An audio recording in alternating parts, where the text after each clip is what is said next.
in the meantime, let's talk about animism, which is one of the areas that interest me the most. As William was saying, could I have the next slide, please, William? A little over a decade ago, I wrote this book, Shroom, A Cultural History of the Magic Mushroom.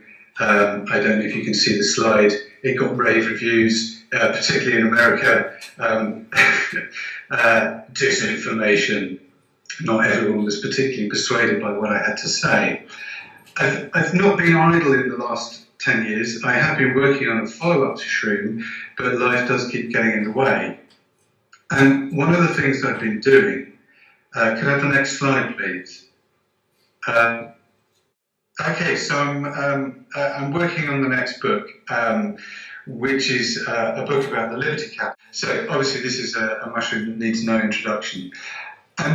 And what I've been doing of late is I've been talking to people who use magic mushrooms, and this can be anyone from people who hold medicine ceremonies to the teenage kids in my village. And it's very easy when we move in erudite circles, like breaking convention, to think that everybody is doing this in a very measured spiritual way, and it's all about connecting to Gaia or expanding one's consciousness or whatever. But mostly, actually, I think the majority of people who use mushrooms are kids just going out and taking them because they're there. That's interesting. Could I have the next slide, please? Yeah.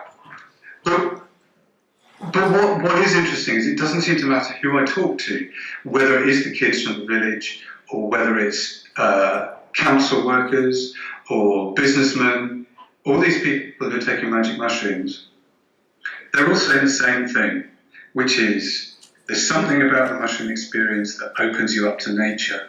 The best place to take mushrooms is outdoors, away from people, preferably somewhere wild. They say that they reveal the world to be alive, fundamentally alive. Trees, rocks, the land, alive, animate, that nature is interconnected and contains agency. And one of the principal insights seems to be that aliveness goes all the way down. It's certainly a property of what I would say, what people call autopoietic things that are self-created. So when we make a car isn't alive, but the bits that we make it from are, if that makes sense. And I've coined this term animaphony to mean a manifestation of spirits or a manifestation of aliveness. This is one of the key experiences that people report after taking mushrooms. Could I have the next slide, please, William? Yep. Thank you. And it's really helpful if you just keep saying "yup," because then I know you're still there. As a friend put it, who gave me the title of this talk, this is a quote: "Mushrooms are psychic spies sent from Gaia to rebalance, reconnect, and remind us."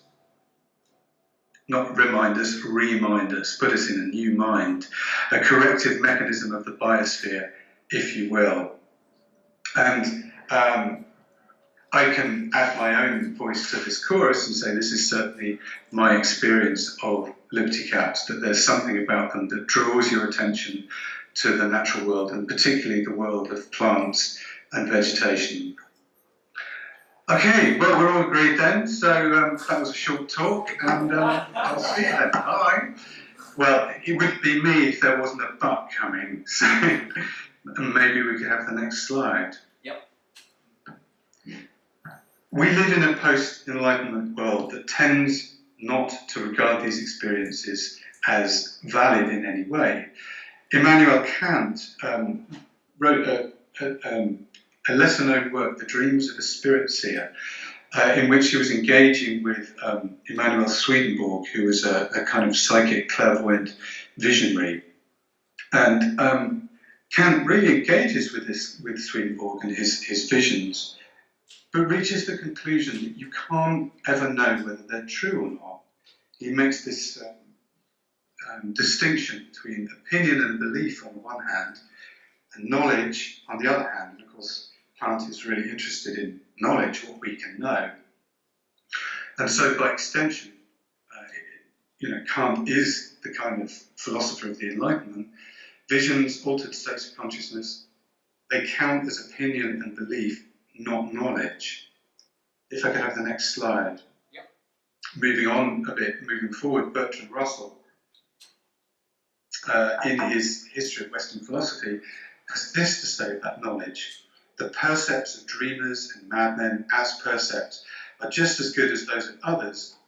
The only objection to them is that as their context is unusual, they're apt to give rise to fallacious inferences. So he's saying that, he wasn't talking about psychedelics, but we can include psychedelic visions in this, that as percepts, you can't deny them, but it's the inferences that we make from them that are problematic.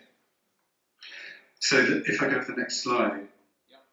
The question is animism a fallacious inference? Well, contemporary discourse in science and the mainstream view is that it is a fallacious inference. We live in a materialist world, one in which there is matter, and for the most part, consciousness or aliveness is just this strange byproduct of matter moving according to scientific eternal laws. I'm going to give you a quote from a fantastic young hotshot philosopher from California, Matthew Siegel. I don't know if he's there at the conference. If he is, go and check him out.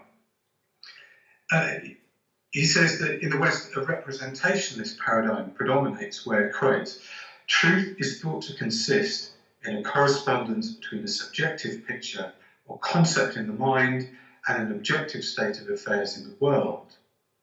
If I could have the next slide, please.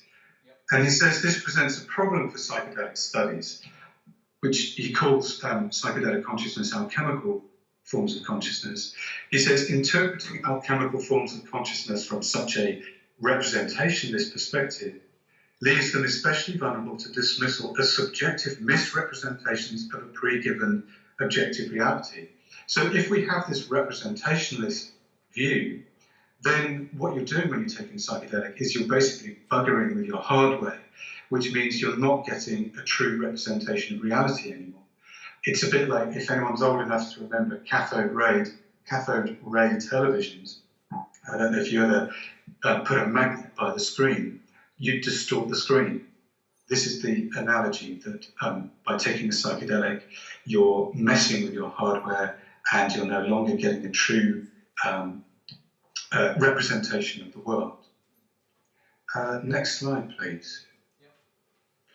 Well, you could counter this. Well, what about the sheer weight of evidence that there's so many people? I mean, and I can attest this.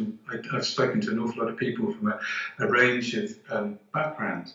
So many people have this animistic experience. Can't we infer it to be true? Can't we infer it to be correct?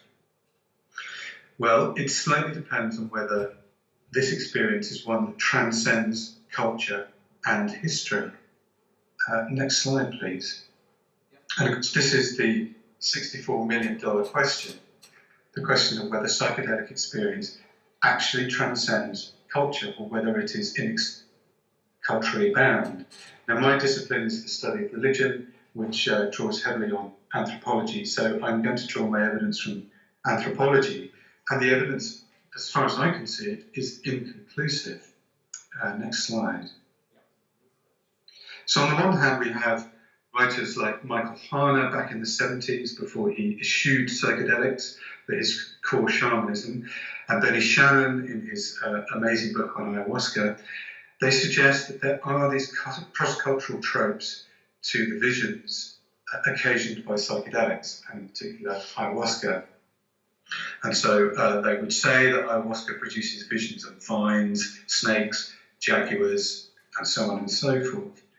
And of course, Terence McKenna used to talk of an ambience, beautiful word, an ambience associated with the tryptamine hallucinogens, and particularly ayahuasca and psilocybin. There's a particular vibe that goes with psilocybin that I think we're all familiar with.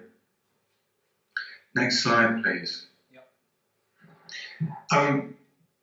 But just to focus on visions is already a Western assumption. It normalizes a Western assumption that it's the visions that matter. What matters is the visual rather than the physical, rather than the affectual, what it feels like, what emotions it draws up, or even the intellectual. I just want to, as an aside, say, isn't that a great picture? I get all my images straight off Google, but bloody hell, that's such a great image. I love it. Next slide, please. Yep. So, this is a fantastic book, which I can't recommend highly enough. Steve Bayer's Singing to the Plants, A Guide to Mestizo Shamanism in the Upper Amazon. What Bayer says in this book is that for Mestizo shamans and the people, their clients who come to them, they take ayahuasca together in these healing ceremonies.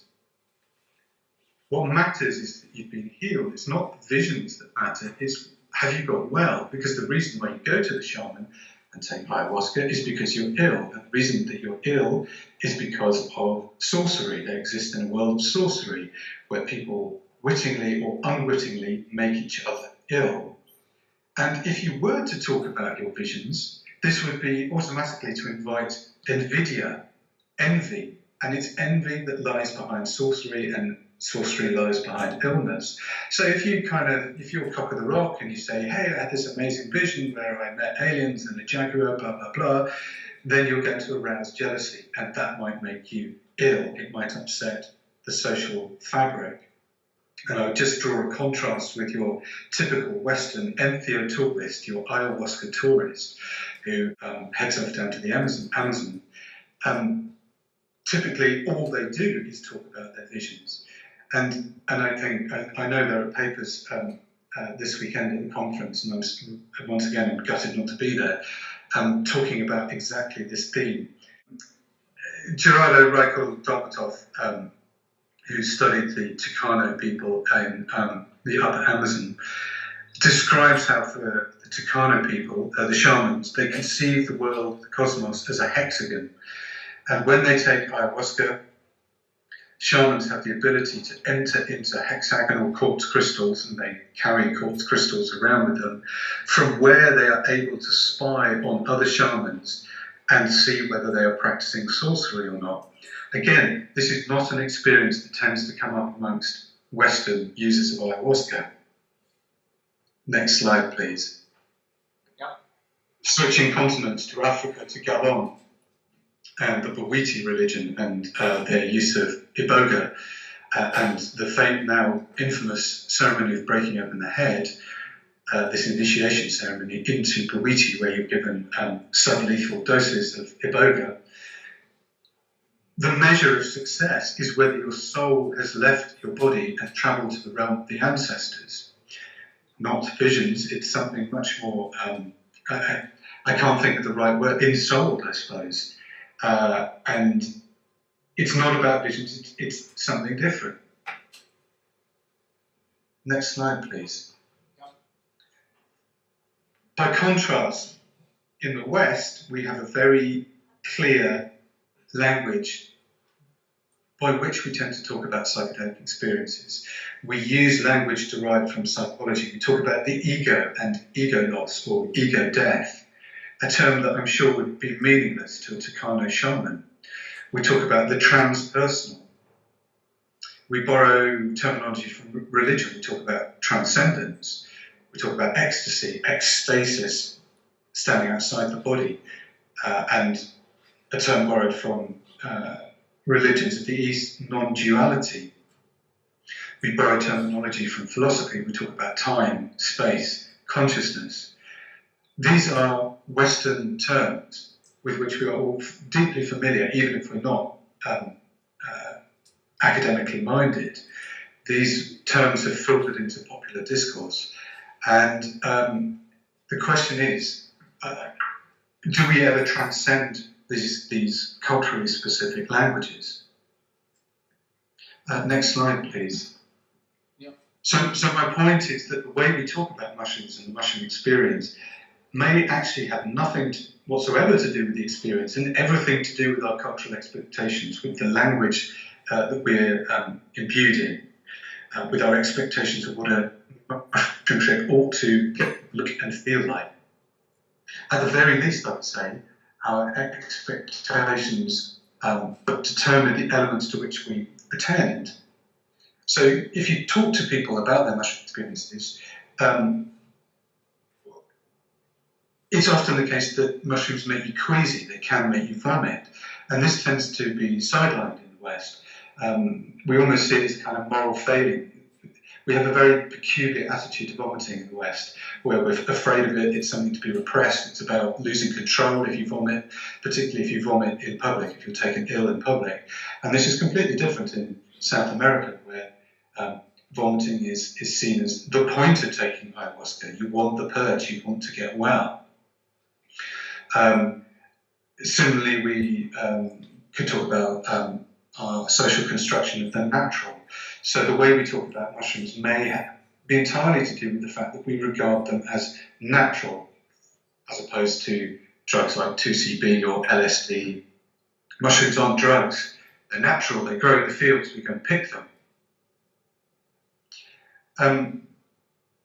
William, how am I doing for time? You've done 20 minutes, mate. So if you want questions, we ought to sort of slowly wrap up. Okay, I'm going to rattle through. Can you skip through the next slide onto dreaming? I'm on dreaming, yeah. Okay. This is a fantastic study by Barbara Tedlock. They were interested in studies of dreams, anthropological studies of dreams. The idea was, wouldn't it be amazing if you could go and study people from other cultures, other than Western cultures, and analyse their dreams, see if their dreams had latent content and manifest content. And wouldn't it be amazing if their dreams actually proved, say, Freud's theories? Well, the problem that anthropologists soon hit upon was that dreams are private. You never have access to people's dreams. All you have are access to people's accounts of dreams, which immediately fall into the social realm.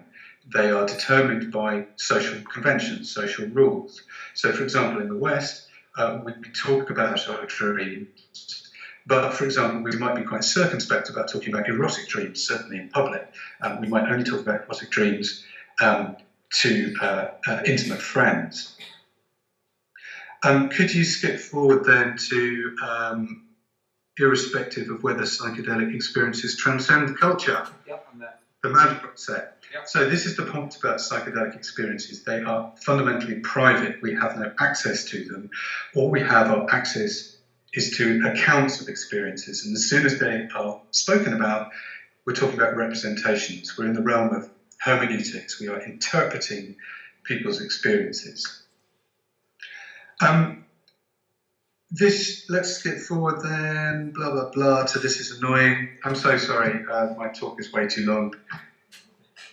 Yep. Let's cut here. This is annoying, right? Because I'm a card-carrying animist. I would like the world to be more animist, and I would love the psychedelic experience to be knowledge rather than opinion or belief. But it does look as though we're stuck with it as being opinion and belief rather than knowledge. And I don't see any answer to this, and if people do have a good argument that would persuade me otherwise, I'd love to hear it. But I want to come at this from another angle, which is just to draw your attention to an aspect of the study of religion, an aspect of anthropology that may not be well known. And this is a revival of interest in animism, and it's come from a completely different direction. If I can briefly talk about the old animism, which is the next slide. Yeah. This comes from Victorian anthropology, which basically Edward Bernard Tyler coined the term, and he thought of animism as a well-intentioned mistake made by primitive people who attribute souls or spirits to dead matter that we in the West would regard as dead. Next slide, please. Yeah. But there was a whole new animistic view which has come from an anthropologist called Irving Hallowell, an American anthropologist who studied the Ojibwe First Nation people who were found around the Great Lakes area of America. And when the interesting thing about Ojibwe language is, just as Romance languages enforce a gender of objects, so in French you have to give tables and chairs genders, Ojibwe language enforces animate or inanimate upon everything. And the word for stone is animant. And Hallowell was trying to get his head around this, and he asked an old man, an elder, are all the stones we see about us here alive? To which the answer came, no, but some are. And as he pursued this study, Hallowell realized that in Ojibwe ontology, they viewed the world as full of people, only some of whom are human. We can talk about other than human people. If I could have the next slide, please. Yeah. So the implication of this, if we extend it, is that we live in a world of people with whom we are in relationship. There are other than human tree people, there are other than human raw people, there are other than human mushroom people. And like all relationships, these relationships need nurturing, they need tending, and what matters is right relations, not right belief. So if I can draw this to any kind of conclusion, if we take this new animism seriously, we don't need to privilege experience, interiority, the experience of taking psychedelics, of taking mushrooms. That's a very Western preoccupation. What matters is not the experience, it's what we do with it. And I suppose my question to end with would be, what would it mean to treat mushrooms as people in their own right, not as anthropomorphized kind of cartoon characters with smiley faces, but as mushroom people? What rituals, what relationships, what would be the right way to interact with mushrooms? How can we be animist in the world?